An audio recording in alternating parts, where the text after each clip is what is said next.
Hi, my name is Mark. I was running away from the childhood and the abuse and the life that I had before. Does God really love me? None of the other male figures in my life do. Is God going to do the same thing that my dad did? So I rambled through a lot of these thoughts for a long time. The Army was not what I thought it was going to be. I thought it was going to be this place that I could, like I said, reinvent myself, be a new person, and it wasn't that way at all. I was still the same person emotionally on the inside. I still couldn't open up to people. I was still ashamed of the things, so I was still hiding all of this trauma that I went through growing up. I still had these walls around who I really was, and I still couldn't communicate that to anybody. Got out of the military, and I had been fairly successful in junior college, enough so that I got a full-ride football scholarship to Texas A&M.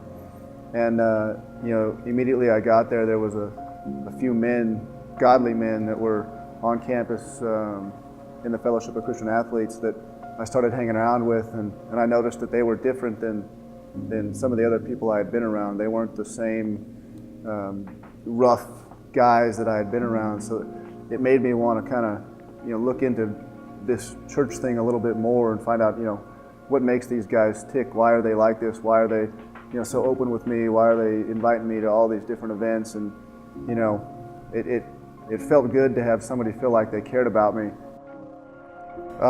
He was a really good friend of mine, Nathan Hale, a former teammate of mine that I was very close with, played linebacker as well.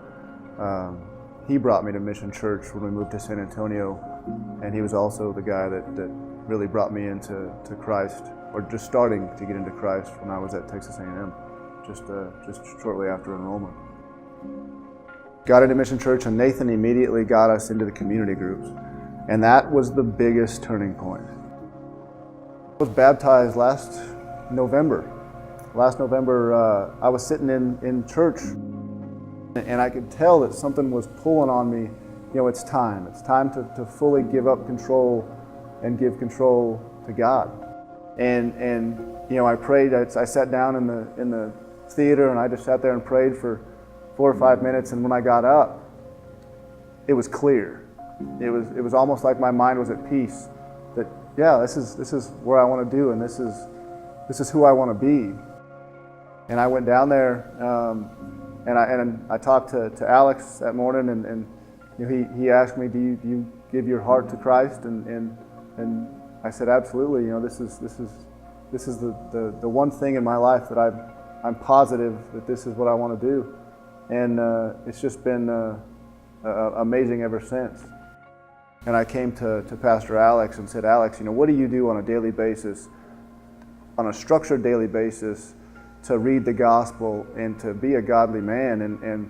And he sat me down, and we went to breakfast, and he explained to me, I read the gospel in the morning time, I pray, and then I read, and then I pray again, and then I start my day every day like that.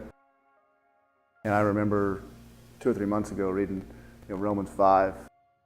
It talks about the shame and the challenges and the hope and what it takes, the suffering and the endurance.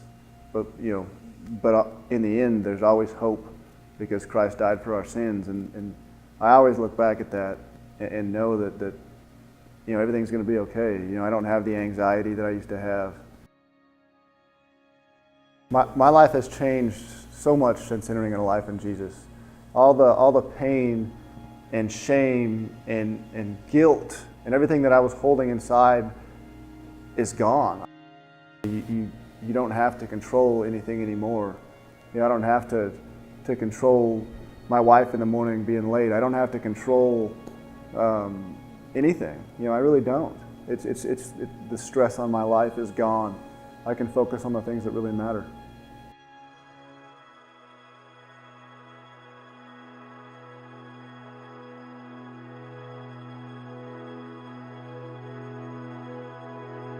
This is my story with Life with Jesus, and it's only just beginning.